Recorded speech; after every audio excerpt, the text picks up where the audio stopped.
nosso Pode Falar Enfermeiro. Eu sou Jaiane Gomes. Eu sou Milka Lorena. E hoje nós temos um convidado mais que ilustríssimo para conversar com você que está aí. E eu já vou dando um spoilerzinho, Milka. Pode falar, quem gente. estiver nos assistindo. O nosso convidado hoje, ele é especialista em urgência e emergência. Vai trazer inúmeras esclarecimentos, né? Porque ainda é um assunto que muitos de nós aí na população temos muitas dúvidas. Então você fica aí ligadinho no nosso encontro de hoje, porque você vai sair daqui o quê? Aprendendo muito, com muita informação, Pois muita é. bagagem. E vamos aí fazer algumas reflexões sobre alguns temas que talvez vocês não tenham parado para refletir. Mas vamos fazer a nossa apresentação, né? Sim, vamos lá. Ele que é enfermeiro, especialista em urgência e emergência, com formação internacional em medicina de emergência em áreas remotas. Ele também é docente em cursos de pós-graduação pelo Cefap. Instrutor condecorado pelo Exército Brasileiro. Autor do livro Medicina de Emergência em Áreas Remotas, um guia prático. E membro da Câmara Técnica de Urgência e Emergência do Corém, Pernambuco. De quem nós estamos falando? De quem? Vamos lá? Paulo William! Seja muito bem-vindo. Muito obrigada por atender o nosso convite, Paulo. Ficamos muito felizes em receber você aqui nesse nosso espaço, que é um espaço para a enfermagem, para todos aqueles afins também que se interessem pelos nossos assuntos. E hoje o assunto está top. Bem, meninas, obrigado. Com a apresentação dessa, fiquei bastante lisonjeado em receber o convite de estar participando desse podcast. Quero, inclusive, parabenizar o excelentíssimo trabalho que vocês vêm desempenhando, Muito obrigada. dando vozes à enfermagem não só pernambucana, mas brasileira. É um trabalho de suma e extrema importância. Então, parabéns pelo trabalho que vocês vêm desempenhando. Eu estou muito feliz em estar participando deste momento aqui com vocês. E hoje vamos estar abordando temas polêmicos, inclusive de conflitos com alguns atendimentos pré-hospitalar convencionais, com alguns socorristas que já atuam há bastante tempo na área e que às vezes pensa muito fechado, de forma muito robótica. E aí a gente vem hoje abordando um tema de suma importância, na tentativa de fazer com que esses socorristas, emergencistas, sobretudo todos os profissionais que atuam no contexto do atendimento pré-hospitalar, consigam pensar fora da caixa. Eu acho que hoje a gente vai trazer como enfoque essa questão mesmo de que a PH não é receita de bolo. E aí a gente precisa fazer alguns esclarecimentos para que esses profissionais consigam pensar fora da caixa, serem profissionais flexíveis. É muito importante esse esclarecimento, porque nos dias de hoje, onde a gente tem tantos casos de paradas cardíacas, tantas situações de emergência e muitas pessoas aí na população, às vezes até os próprios profissionais de saúde ficam perdidos e, enfim, vai ser um papo bem legal, minha gente, vocês vão gostar. E antes da gente já adentrar a parte de APH, a gente quer conhecer quem é Paulo William por trás do jaleco, né? Ou por trás do macacão. Além de enfermeiro, ele é técnico de enfermagem e a gente quer saber por que você escolheu a enfermagem. Existiu alguma inspiração ou você migrou por acaso? Como foi essa história até você adentrar na área do APH em si? É interessante essa pergunta porque eu nunca almejei fazer o curso de enfermagem. Era o sonho, inclusive, da minha mãe, que já não está mais aqui, mas quis o destino que eu me tornasse profissional de saúde e, sobretudo, de enfermagem. Eu era atleta do Santa Cruz Futebol Clube, eu passei um bom tempo jogando futebol, e aí eu tinha o desejo de fazer algo voltado para esse contexto esportivo. E eu iniciei a faculdade de Educação Física. Porém, no período em que eu estava inscrito e cursando na Uninasal Educação Física, veio o período em que eu precisei fazer todo o processo de enveredar para a área militar. Ou seja, eu precisei fazer todo o trâmite de conscrito, aquela coisa toda do Exército Brasileiro. Acabei que eu fiquei no Exército Brasileiro, eu servi ao Exército Brasileiro no CPOR, e quando eu chego no CPOR, eu chego com algumas habilidades. Dentre as habilidades, aos 16 anos, eu passei numa seleção da Prefeitura do Recife para ser agente de saúde ambiental, que era um programa chamado de ASINHA. Eu passei um ano pela Prefeitura do Recife, no Distrito Sanitário 2. Quando eu chego no Exército, qual era a habilitação que eu tinha? Área da saúde. E aí eu comecei a atuar no contexto da saúde operacional, aquela saúde, aquela enfermagem operativa, diferente também do contexto convencional. E foi aí que eu me apaixonei pelo atendimento pré-hospitalar, onde no Exército Brasileiro é muito disseminado pelo contexto de atuar em campos. E aí, quando você vai para o treinamento em campo, naquela área de mata, esse contexto em si ele já traz essa enfermagem operacional. Não é aquela enfermagem bonitinha, organizada, planejada dentro de um centro hospitalar, de uma unidade de tratamento definitivo. Então, é muito fora desse escopo hospitalar. É pré. Foi quando eu me apaixonei pelo atendimento pré-hospitalar. Ainda no Exército, eu comecei a pensar em fazer o curso técnico. Ao sair do Exército, eu iniciei essa trajetória de cursar o curso técnico de enfermagem, fiz o técnico de enfermagem e ainda no curso técnico de enfermagem eu comecei a fazer o nível superior. Já pensando na docência, eu me apaixonei pela área da docência, fiz a formação técnica, fiz a formação superior, sobretudo atuando sempre no contexto do atendimento pré-hospitalar, onde atuo até hoje, mas alguma coisa dizia para mim que eu precisava entender mais da complexidade que é o atendimento pré-hospitalar. Sobretudo porque o APH ele é muito amplo, quanto mais a gente pensa que sabe, menos a gente sabe. Então eu comecei a fazer buscas daquilo que a tecnologia ela traz, daquilo que o assunto ele vem sendo pautado de forma cotidiana, quais as estatísticas correlacionadas ao índice de mortalidade, o que é que mais mata no Brasil e no mundo, onde é que a gente pode estar fazendo uma abordagem mais ampla dentro do contexto pré-hospitalar. E foi quando eu descobri o APH em áreas de difícil acesso, que inclusive na docência é o que eu faço como docente nos módulos da pós-graduação. É um módulo específico de busca e salvamento em locais de difícil acesso. Então, essa área ela tem despertado um interesse muito grande na minha busca de estudo, tanto é que é tema do livro que eu estarei lançando. Sobretudo porque há um conflito, eu posso dizer assim, como eu falei no início, dessas áreas de quem atua já dentro do contexto pré-hospitalar. Sobretudo quando pensa que o atendimento pré-hospitalar é uma receita de bolo, quando na verdade não é. Quando a gente olha as estatísticas ou quando a gente fala de áreas remotas, de difícil acesso, a gente nem pensa sequer numa área de ribeirinha, numa população quilombola, numa área rural. A gente normalmente, quando escuta, quando ouve o tema área de difícil acesso ou área remota, a primeira coisa que vem na cabeça da gente, em mente da gente, é uma montanha, é uma área de mata atlântica, de uma mata fechada, mas nem sempre é este cenário. Eu estive recentemente no sertão, estive na Chapada do Araripe, e na Chapada do Araripe eu identifiquei que o hospital, a unidade hospitalar mais próxima de onde eu estava a cerca de 3 horas. E as cidades circunvizinhas eram áreas rurais.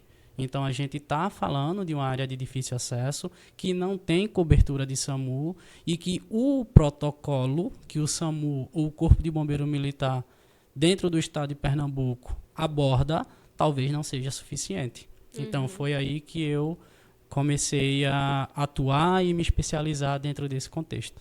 Eu queria entender um pouco do que você está falando aí. Eu estava aqui pensando, qual o diferencial, né, desse atendimento a esse tipo de público, a esse tipo de situação, desse local que você está trazendo, para esse atendimento, por exemplo, na cidade. Hoje a gente tem SAMU, a gente tem hospital, a gente tem toda uma situação com acesso mais viável, digamos assim.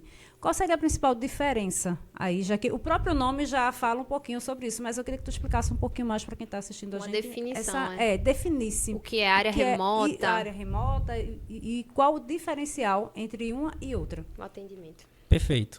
Quando a gente fala de atendimento pré-hospitalar urbano, que a gente pode até rotular ou classificar como APH convencional, é que a gente está a poucos minutos, a poucas horas, ou num raio de distância, falando em quilometragem, muito próximo de uma unidade hospitalar ou de um ponto de saúde que possa dar um tratamento definitivo ao indivíduo.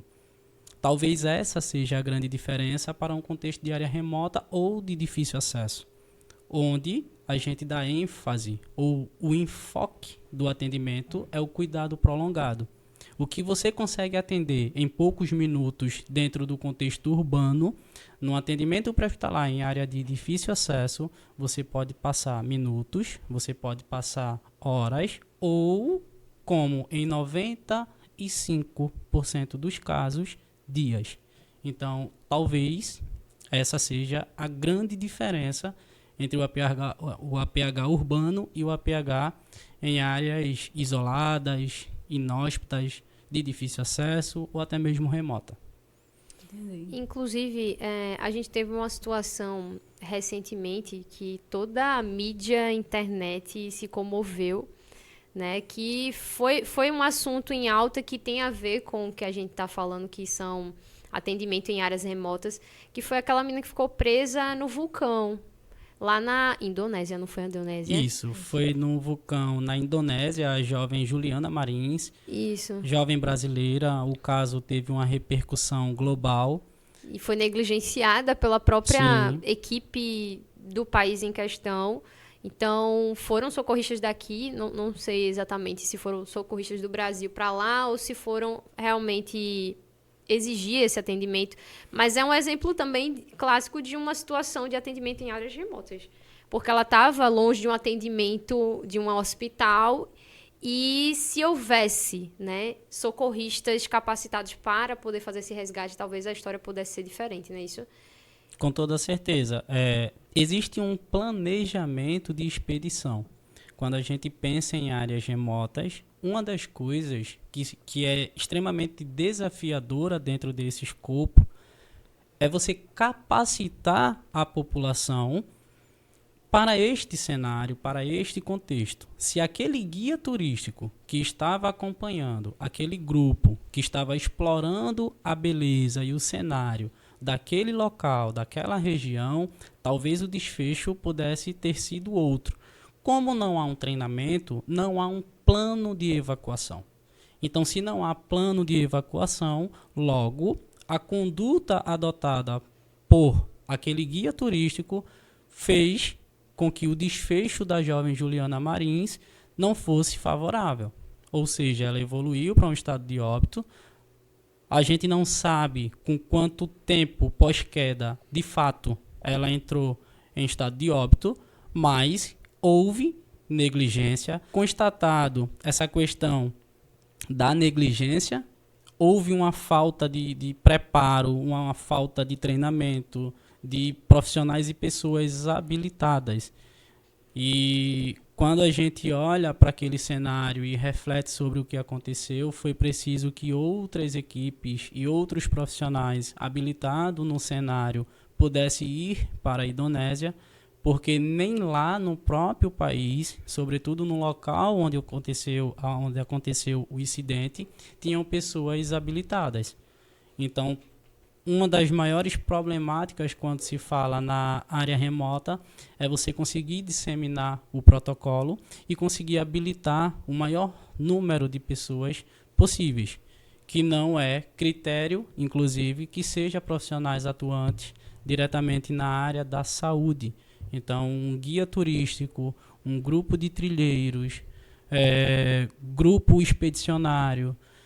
Para vocês terem uma ideia, há uma informação que começa a surgir aí uma anteninha de alerta, porque o Brasil foi eleito o número 1 no ranking de todos os países para turismo de aventura.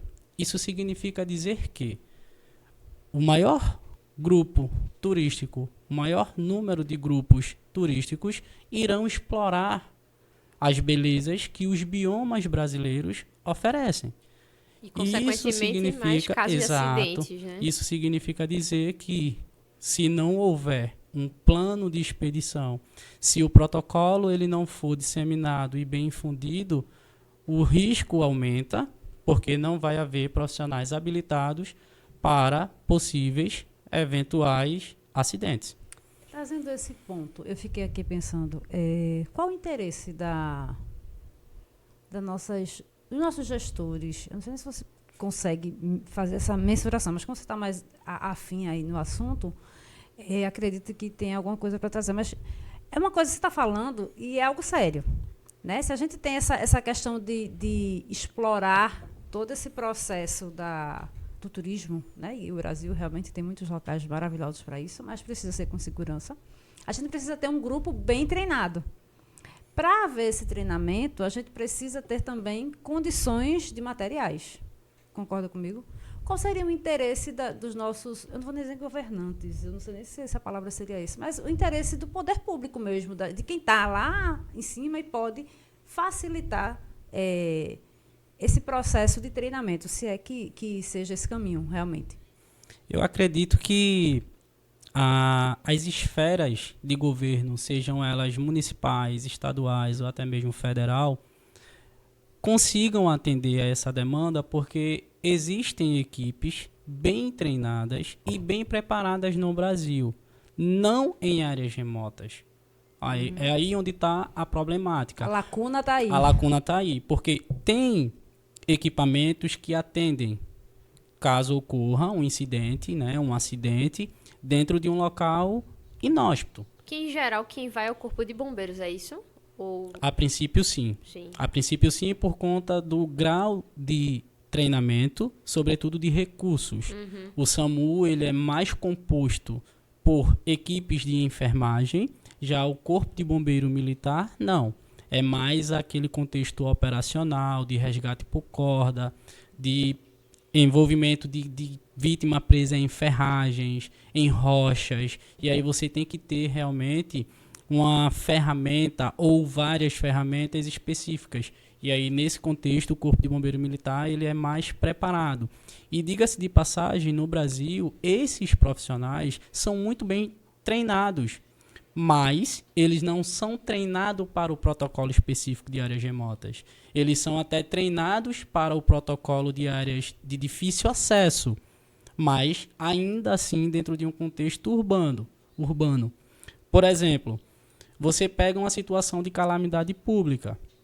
Você pega uma vítima ou algumas vítimas que estão ali numa situação de deslizamento de barreira. Recife, por exemplo, a gente é rodeado de áreas de morros. E aí, num deslizamento de barreira, num deslizamento de terra, as equipes de resgate do Corpo de Bombeiro Militar atuam com maestria. Mas a gente está falando dentro de um contexto urbano ainda. Porque esse tipo de atendimento, por mais que seja difícil, por mais que a área seja de difícil acesso, uma vez que essa vítima ela é retirada dos escombros e aí consegue fazer o plano de evacuação, ela consegue em poucos minutos ou em poucas horas chegar a uma unidade de tratamento definitivo, diferentemente de uma área extremamente isolada, remota. E aí esse protocolo, no Brasil, ele infelizmente é pouco disseminado. Não há um protocolo específico brasileiro. O meu livro ele aborda os diferentes biomas brasileiros e eu consigo destrinchar e fazer adaptações desses protocolos internacionais para o cenário brasileiro.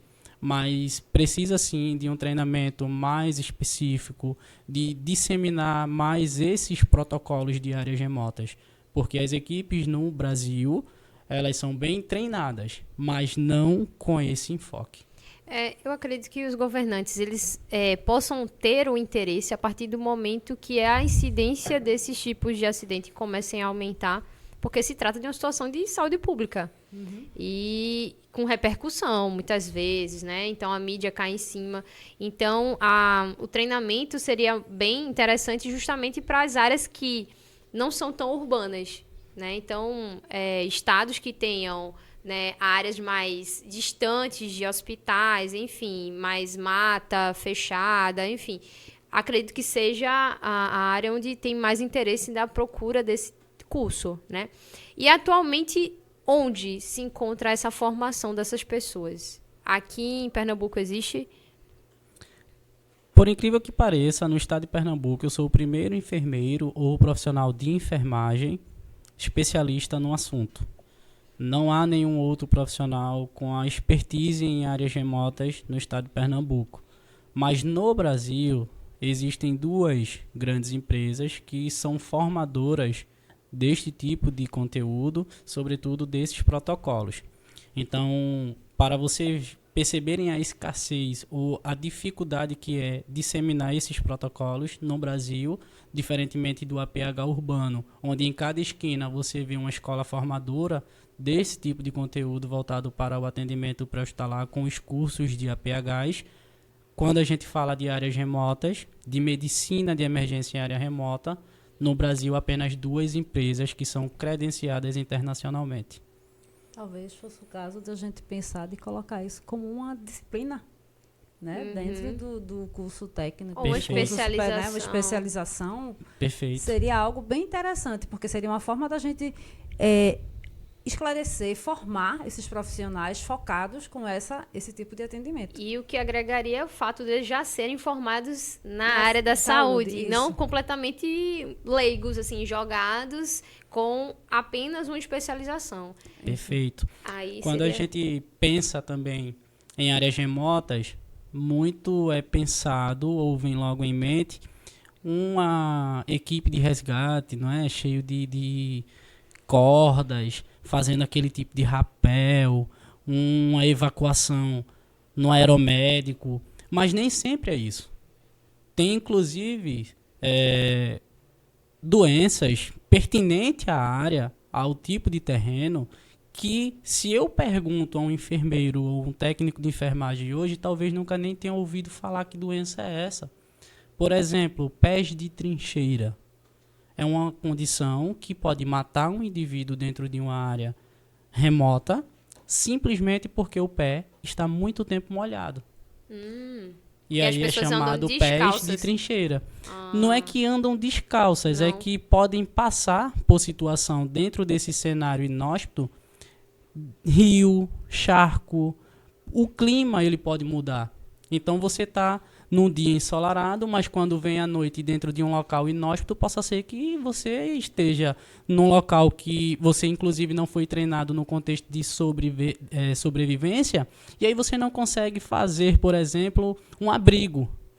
E aí você vai estar molhado, você vai passar a madrugada toda molhado, você vai seguir para o dia seguinte molhado, sem uma muda de roupa, sem fazer uma manutenção dos pés. E aí essa condição chamada de pés de trincheira pode levar um indivíduo a uma situação crítica.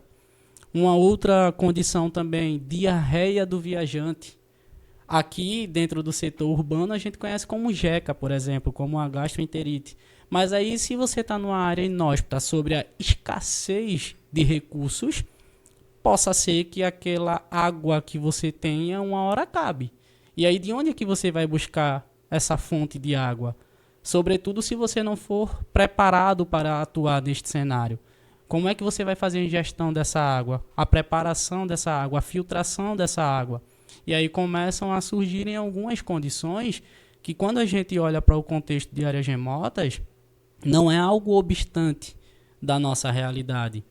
Um choque anafilático. Aí a gente pensa logo em abelha, por exemplo, um ataque de abelha. Mas dentro do cenário inóspito, a gente pode passar em algum local mais fechadinho, uma trilha mais dificultosa, e a gente pode passar a pele ou alguma região do nosso corpo em alguma planta que libere uma toxina que vai esboçar uma reação alérgica e que, a depender do grau da tua alergia, você vai desenvolver um choque anafilático.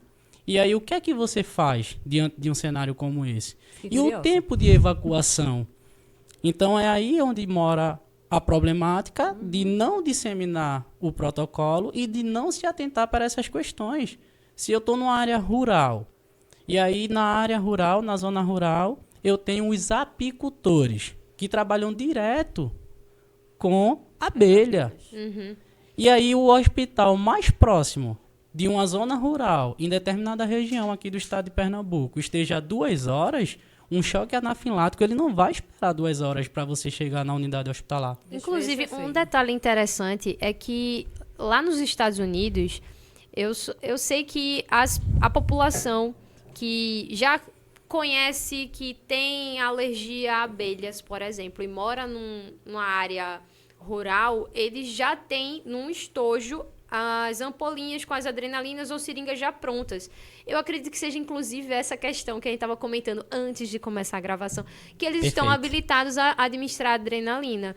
E Perfeito. isso daí salva vidas, realmente, porque o choque anafilático, mas é porque eu não estou habilitado, não sou... Mas isso, para abrir uma via aérea que em poucos minutos, 3 minutos sem oxigênio, o cérebro...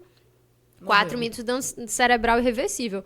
Exatamente. Então, uma simples seringa de adrenalina intramuscular pode salvar a vida, não é isso? Perfeito. Existe a EpiPen, que é justamente essa caneta de adrenalina, e existe também a adrenalina por via aérea superior, ou seja, nasal.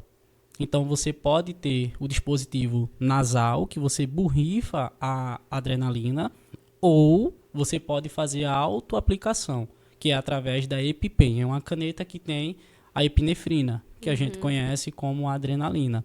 Do contrário, você pode fazer a diluição da adrenalina na dosagem preconizada no protocolo, que aí é esse protocolo que precisa ser mais disseminado e que habilita a população em geral. Como você bem frisou, fora do Brasil, há uma quebra de barreira muito grande quando se fala em primeiros socorros, quando se fala em atendimento pré-hospitalar, porque são países que estão, de fato, muito à frente, sobretudo pensando fora da caixa. Aqui há uma discussão e um conflito muito grande quando a gente fala de primeiros socorros, quando a gente fala de medicina de áreas remotas, porque há quem diga que é uma droga perigosa de ser administrada, assim como algumas outras, e que só profissional habilitado, ou sobretudo da área da saúde, tem essa habilitação do manejo, quando na verdade não é, porque aí há essa indagação. Se você está numa área rural, eu não estou falando nem de uma área completamente inóspita, eu estou falando de uma área sem cobertura de unidade de tratamento definitivo, cuja unidade esteja a 2 horas, a 1h30 do centro, né, daquela zona rural, está ali no centro, a 1h30, 2 horas de distância, e um apicultor, observe que eu não estou imaginando um cenário obstante, eu não estou falando de alguém que foi conhecer uma cachoeira e sofreu um choque anafilático, eu estou falando de um apicultor que, através da agricultura familiar, do meio de cultivo, de extração do mel, que é uma atividade que ele já exerce, ele pode desenvolver um choque anafilático, a dependendo da quantidade de ferroadas que ele tome ali por algumas abelhas, e que ele vai estar 1h30, 2 horas de distância de uma unidade de tratamento definitivo. A pergunta é, esse protocolo ele é disseminado? E aí, quando a gente olha para os governantes, há algum plano efetivo, há uma eficácia num planejamento estratégico para esse contexto? Não, não há. Então é por isso que eu busquei fazer essa especialização. Não é motivo de orgulho ser o primeiro enfermeiro, talvez o único enfermeiro no estado de Pernambuco. Não é motivo até de orgulho. preocupante, É né? preocupante, é alarmante, porque a gente está falando de cenários que, a depender da condição do indivíduo, não tem um hospital próximo, mas também não há equipe habilitada. Isso. E o Brasil é um país com a dimensão continental. Nós somos o pulmão do mundo, então temos áreas florestais, áreas, né, com que não tem internet, que não tem acesso a uma rede hospitalar tão próxima, que aí fica descoberto com relação a isso. Mas eu até ia comentar uma coisa antes, que era sobre essa questão dos Estados Unidos, por exemplo. Mas não somente os Estados Unidos, existem outros países que, além dessa questão, né, da adrenalina que eu falei e tal, tem a preocupação também de instruir o público leigo.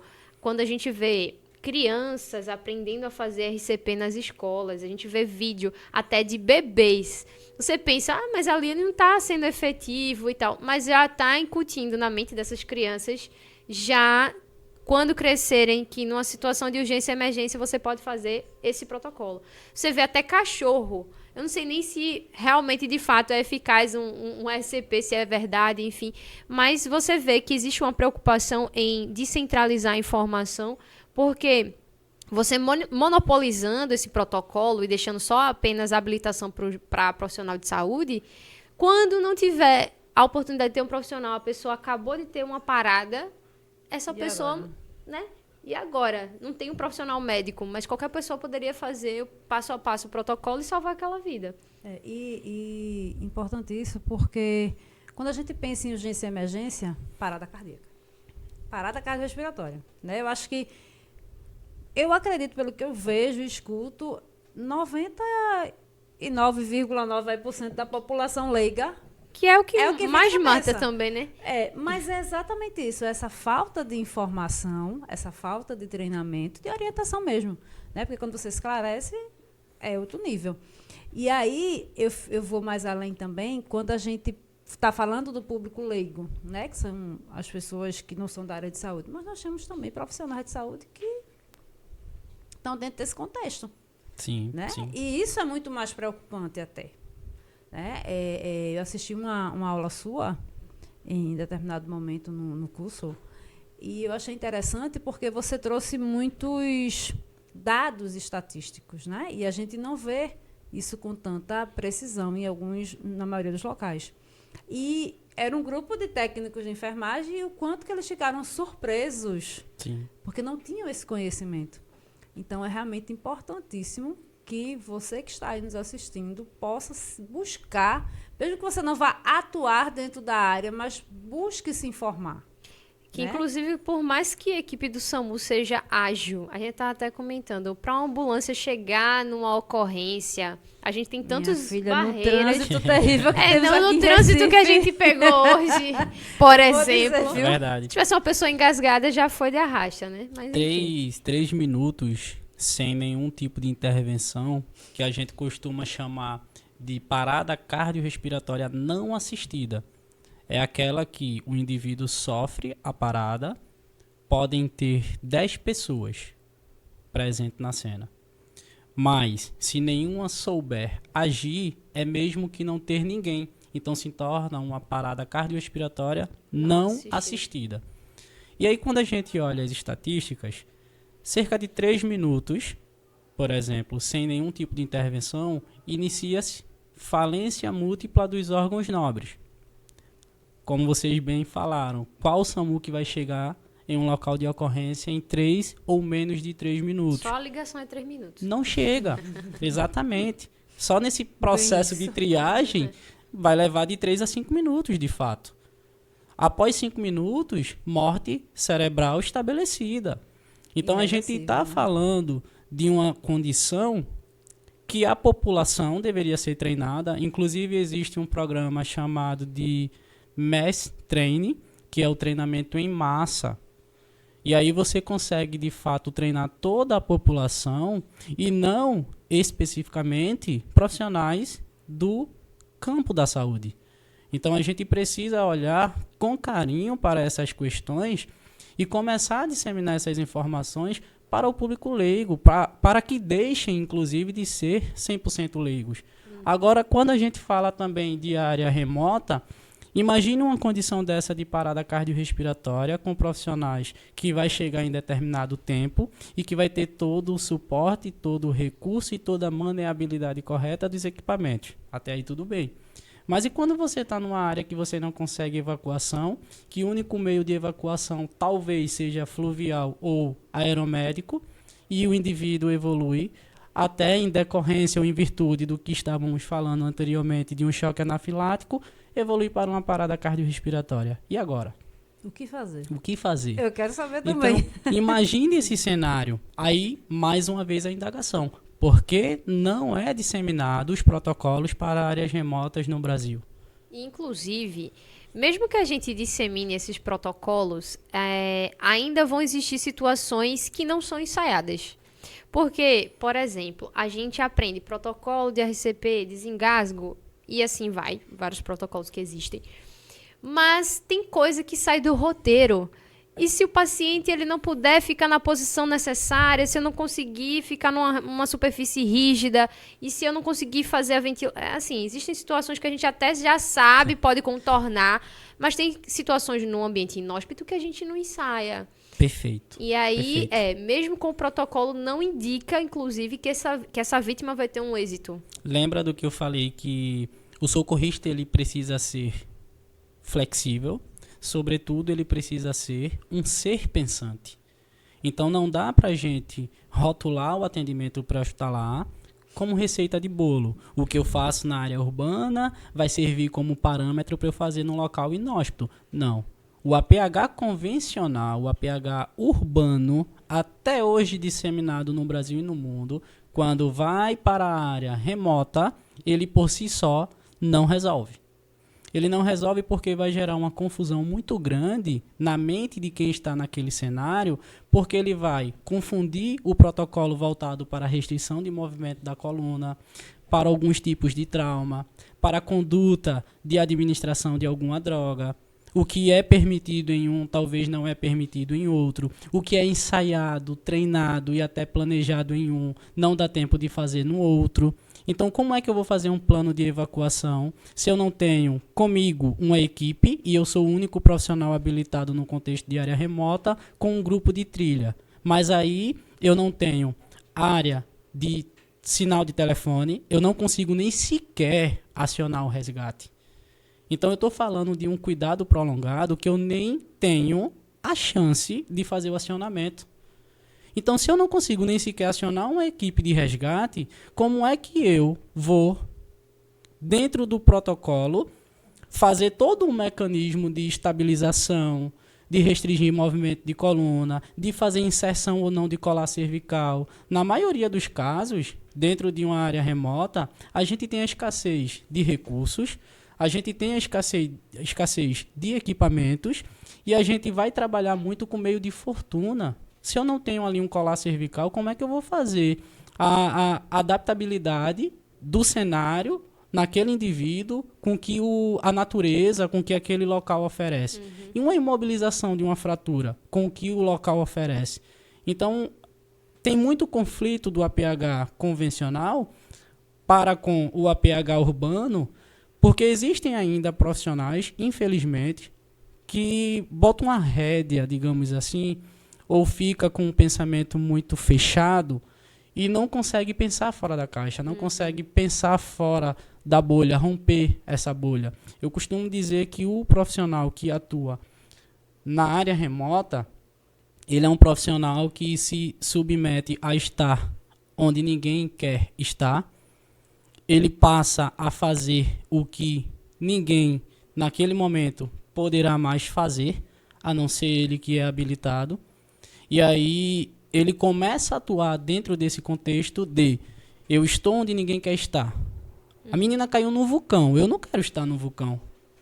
Mas talvez eu seja o único profissional habilitado a estar.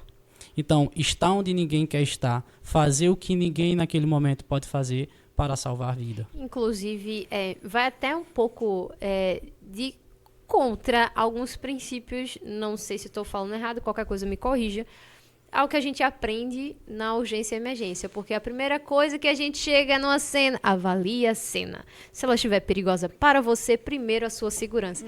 E aí acaba que você, pronto, estou no vulcão. O vulcão não é seguro para mim, então eu não vou. Porque primeiro a minha vida, e depois a da minha equipe, e depois a da vítima. Então, eu acredito que haja também esse conflito, né, pela equipe de saúde, por essas questões, por esses protocolos que também ensinam a gente a não ir para essas áreas de risco. Segundo, que existe também muito conflito, querendo ou não, a gente vai ter que abordar sobre isso, de classes, do que eu posso fazer, do que é permitido eu fazer ou não. Ah, porque eu sou habilitado, mas só numa situação de urgência e emergência. Mas se eu fizer, será que eu vou ser processado? Então, existe tanta coisa, tantas camadas, que acaba que até numa área urbana, em alguns atendimentos, a equipe ela se sente um pouco, como eu posso dizer, limitada nas suas habilidades e atribuições, do que eu posso e do que eu não posso fazer, entendeu? Então, eu acredito que há essa resistência também com relação às áreas remotas. E muda um pouco, não diverge muito do APH urbano. Embora haja muito conflito, mas não é algo tão obstante da realidade.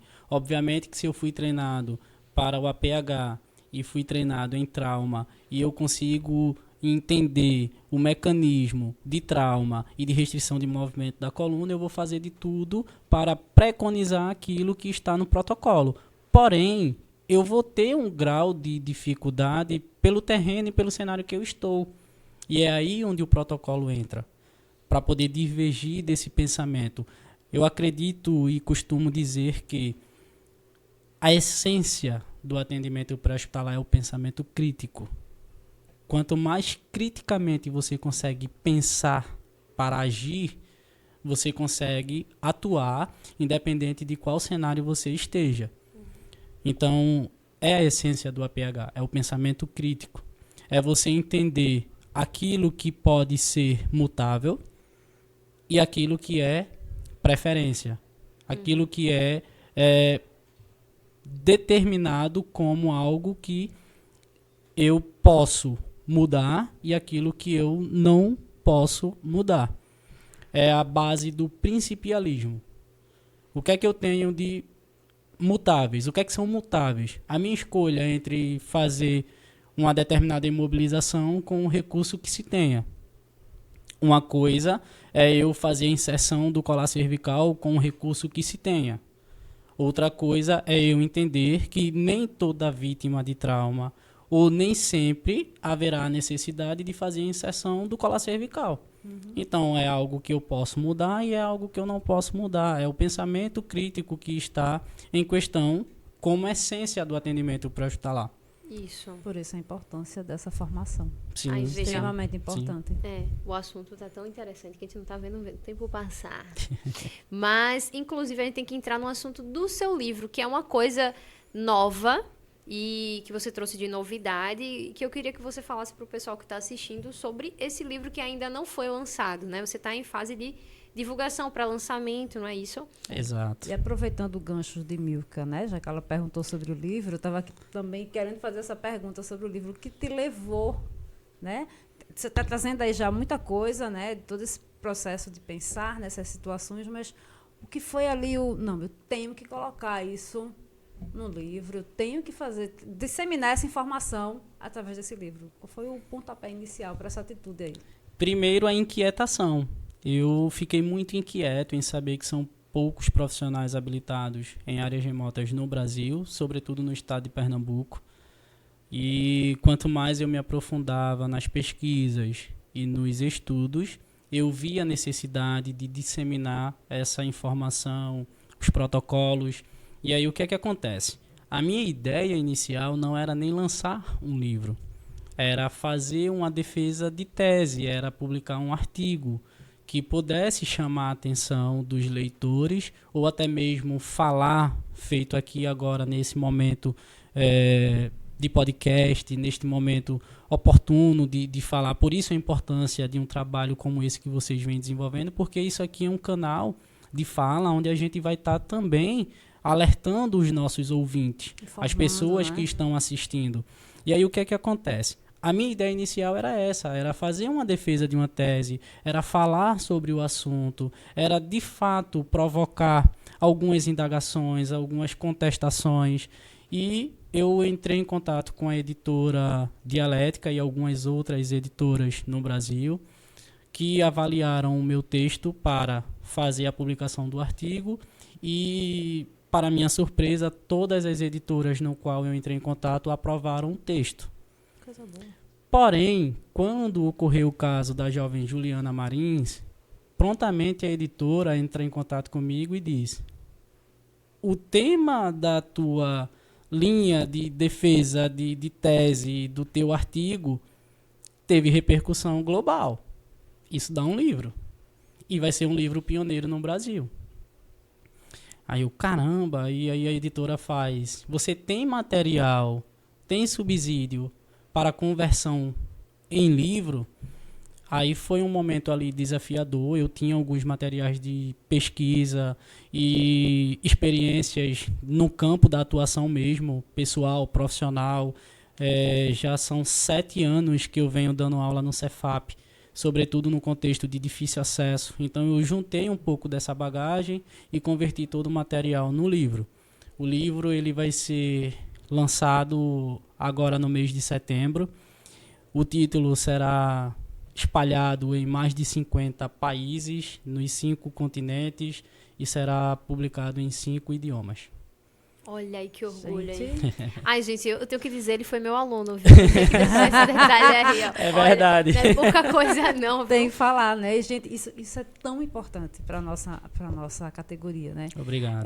A gente tem um profissional da enfermagem disseminando um assunto pouco visto e de grande importância e, sobretudo, pernambucano, né? Dentro Pois do é, né? estado, O pessoal né? de Pernambuco já não tem do que se, né? Então, assim, vai descer Gente, tanto. Obrigado, Ó, gente. Fala um pouquinho onde é que vai ser esse Lançado, como vai lançamento do ser. livro para o Então. pessoal. Você já pode falar? Pode falar, enfermeiro. Pode falar. O livro ele está para ser lançado, e aí eu já trago isso em primeira mão. Não é Notícia quente no podcast. não é nem 100% certeza ainda, mas eu posso dar aqui uma informação privilegiada para os nossos ouvintes, para as pessoas que estão nos assistindo agora, é que o livro ele está para ser lançado oficialmente no maior congresso de enfermagem da América Latina, cujo a passagem dos profissionais, estudantes, acadêmicos, enfim, chega a mais de 30 mil pessoas circulando no congresso, E estaremos lá. que é o CBCenf. Isso, em E a Salvador. gente estaremos lá e já de cara a gente já vai aqui se oferecendo feito bolacha Não, mas de para certeza. participar desse processo.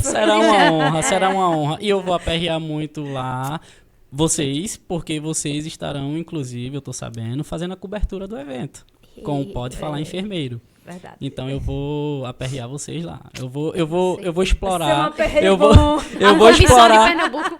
Eu vou explorar por uma entrevista. Tá Vamos vendo? embora, Mas a com gente vai- certeza. Então, assim, não está 100% ainda definido o que será lançado lá, mas há essa proposta, essa probabilidade muito grande. Mas de uma coisa é certo, haverá um lançamento oficial aqui em Recife. A gente está definindo local e data. Tem uma outra coisa importante que eu esqueci de mencionar sobre o livro. O livro ele será prefaciado por um médico pouco ou talvez muito conhecido, que ele simplesmente, ou nada mais nada menos, criou o SAMU aqui no Brasil.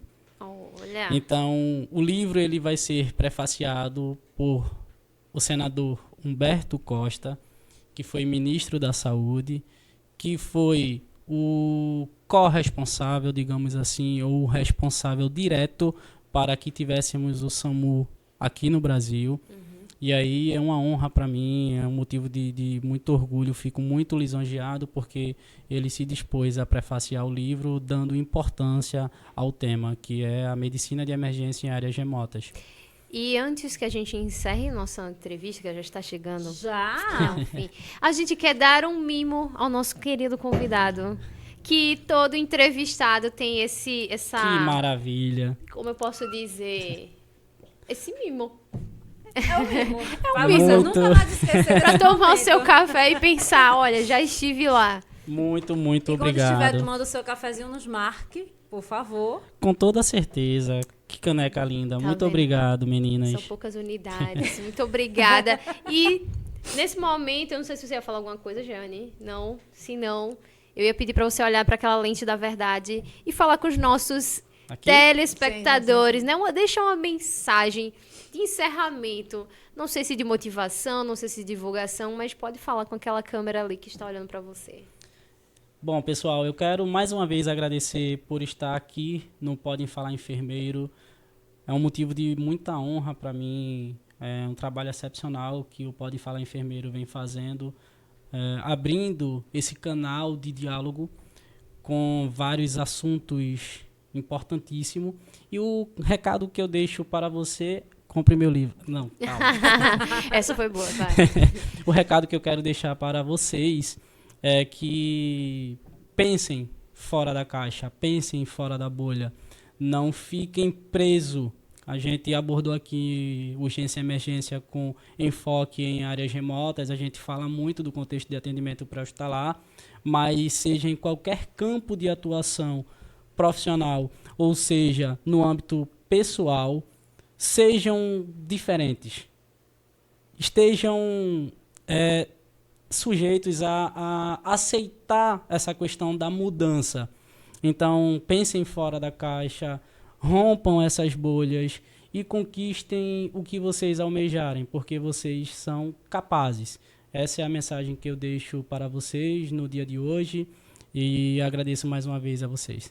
Deixa para o pessoal também as tuas redes sociais, para que o pessoal possa te seguir. Certo. E também compartilhar do teu trabalho. Tá bom, o meu arroba é @prof.paulo_william. Esse é o meu Instagram. E podem entrar em contato comigo através do Instagram, através do WhatsApp. Eu sou um cara muito aberto ao diálogo e o meu Instagram ele é aberto. Então, se porventura você que está nos assistindo tiver alguma dúvida pertinente ao nosso tema ou à urgência e emergência, pode falar comigo, que vai ser uma honra compartilhar e trocar essas informações com vocês. Eita, felicidade imensa, né, ter dividido esse espaço com você, na verdade, Milka. É A verdade. gente fica muito feliz de agradeço. estarmos também participando desse... eu não sei a palavra que eu coloco, mas... Desse momento Desse, da vida não dele, só da do história. momento, mas de fazer parte Essa desse momento trajetória histórico profissional. de compartilhar com as pessoas, né? Abrir esse leque dessa parte aí da urgência e emergência. A gente fica muito feliz. Muito obrigada por você ter aceitado Eu o que nosso agradeço. convite. Agradeço muito a vocês por todo o trabalho que vocês vêm fazendo e pela oportunidade que vocês me deram no dia de hoje. Então, você que está aí de casa, gostou do nosso episódio com Paulo William de Deus? Quer mais entrevista? Quer outro entrevistado, outro enfermeiro, outro técnico que foi inspiração para você aqui no nosso estúdio, na nossa entrevista com o nosso podcast? Pode curtir, comentar, compartilhar, engajem, porque isso vai fazer com que a gente esteja motivada a continuar com esse projeto que já está há pouco mais de um ano. Sim. Fizemos recentemente, inclusive. Mas queremos também que vocês que são de outras áreas fiquem à vontade para acompanhar nosso trabalho também. Estamos aqui para falar de saúde. Então, muito obrigado para quem assistiu. Vamos ficando por aqui, né, Jeane? Isso, a gente fica por aqui esperando vocês nos próximos capítulos. Então, um beijo e até a próxima. Tchau, tchau, gente.